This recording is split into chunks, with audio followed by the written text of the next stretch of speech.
टांके की चोट पर बोलना सीखिए। ये ज़ोहिर इब्न कैस की मज़ार, लीबिया में मज़ार है। ये ढाने से पहले, शहीद करने से पहले ये शक्ल है उस मज़ार पाक की, और ये बम रखने के बाद की शक्ल, बम से उड़ाया पहला बम, विस्फोट के बाद की शक्ल। दूसरा बम जब विस्फोट हुआ कब्र के पास रखकर, तो कब्र के परक्षे उड़े, पत्थर उड़े, दीवारें टूट गई, लोहे की रॉडें गल गई, पत्थर रेजा रेजा हो गए। मगर ज़ोहिर इब्न कैस ने इनके बातिल अकीदे पे ऐसे तमाचा मारा कि कब्र के पत्थर हटाए, जिस्म सलामत नजर आ रहा है। और जिस्म सलामत होके कह रहा है, खबीसो तुम मेरे नबी को मुर्दा कहते हो, जब मैं गुलाम मुस्तफा हो के जिंदा हूं 1400 साल तक, कि मेरे जिस्म को मिट्टी नहीं खा सकती, तो मेरे आका के जिस्म को कैसे मिट्टी खा सकती? सुभान अल्लाह, सुभान अल्लाह, सुभान अल्लाह। या रसूल अल्लाह, सुभान अल्लाह, सुभान अल्लाह। ये हुजर इब्न अदी रदी अल्लाह ताला अन्हु, ये भी साहबी रसूल, बैरूत में मज़ार।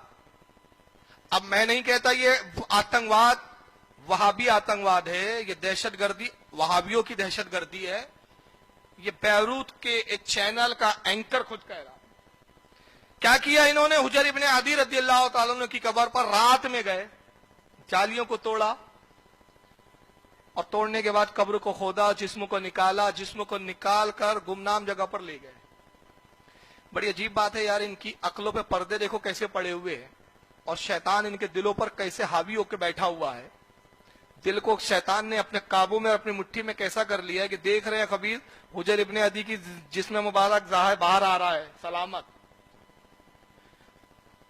ज़ोहिर इब्न कैस का जिस्म सलामत, ये और सहाबा के नबी के गुलामों के जिस्म निगाहों के सामने देख रहे हैं, जिस्मों को निकाल रहे हैं, ले जा रहे हैं। मगर अकल नहीं आ रही है कि हमारा मजहब कितना बातिल, हमारा धर्म कितना बातिल, और सुन्नियों का मजहब कितना हक, कि उन्होंने लाशें, जिस्म तो आज निकाली गई, तब निकाली जब नहीं गई थी, तब भी उनका अकीदा था कि अरे सहाबी तो सहाबी, वली के जिस्म को कब्र नहीं खाती।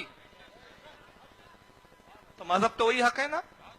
और अब मैं पढ़कर एक चैलेंज कर रहा हूं, देवबंदी भी सुने और गैर मुकल्लिद भी सुने, और इंशाल्लाह ये नेट पर चैलेंज मैं अपने नौजवानों से कहूंगा, काट काट के इतनी क्लिप जो मैं चैलेंज कर रहा हूं, बस इतनी काट दो, मेरी तकरीर का कुल हासिल है ये बस तकरीर हो खत्म हो जाएंगी। अगर ये मैं इसके बाद तकरीर ना भी करूं, तकरीर का हक अदा हो जाएगा, मेरी हक्कानियत इससे जाहिर हो जाएगी, मेरे मजहब की हक्कानियत जाहिर हो जाएंगी। सिर्फ इतनी क्लिप काट के जितना फैला सकते हो फैलाओ। जो मैं अब जुमला कहने जा रहा हूं, मैं तमाम देवबंदी वहाबियों को कहता हूं, तुम नबी को मुर्दा कहते हो, तुम्हारे मुल्लाओं ने लिखा नबी मुर्दा है, तुम्हारा अकीदा है कि नबी मर गए, मिट्टी में मिल गए, तुमने हमें आजमाया, तुमने मोहिउद्दीन अलाई की कब्र को खोदा, जिस्म सलामत निकला, तुमने हुजर इब्न अदी की कब्र को खोदा, जिस्म सलामत निकला, तुमने हजरत ज़ोहिर इब्न कैस की कब्र को खोदा, जिस्म सलामत निकला। हमारे बुजुर्गों के जिस्म सलामत निकलते रहे, तुम देखते रहे, तब भी तौबा की तौफीक नहीं हो रही है। अच्छे हो तो मोहम्मद इब्न अब्दुल वहाब नजदीकी कब्र खोद कर उसकी लाश दिखा दो, अगर सलामत निकल जाए तो मैं भी मान जाऊं कि तुम्हारा मजहब सच्चा है। नारे तकबीर, खोद के दिखा। नारे रिसालत, उलमाए अहले सुन्नत, उलमाए अहले सुन्नत, जश्न आमद इमामुल अंबिया, नारे तकबीर, मोइनुल मशाइख, नारे तकबीर, नारे रिसालत। तुम तो हमें आजमा चुके, अब हम तुम्हें चैलेंज करते हैं, मोहम्मद इब्न अब्दुल वहाब नजदीकी कब्र खोदो, निकालो। देखो कीड़े मकोड़ों के साथ कोयला बन के ना निकले तो खुदा की कसम मेरे नाम का कुत्ता पाल लेना, तुम्हारे मजहब की हक्कानियत की तस्दीक कर दूंगा।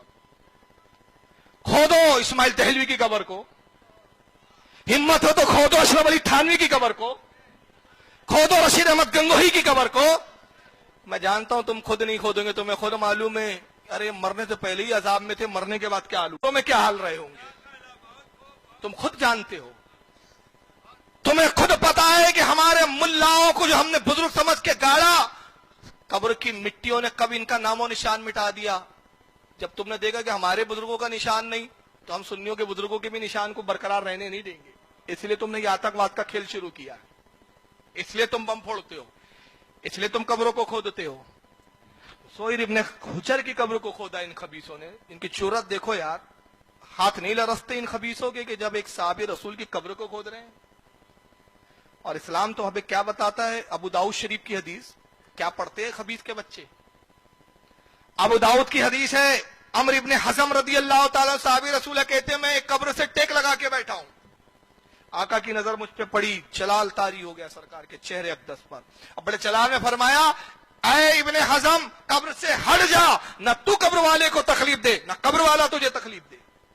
کہا یا رسول اللہ قبر سے ٹیک لگانے سے بھی صاحب قبروں کو تکلیف ہوتی ہے؟ فرمایا ایسے ہی صاحب قبروں کو تکلیف ہوتی ہے جیسے زندہ کو تکلیف ہوتی ہے۔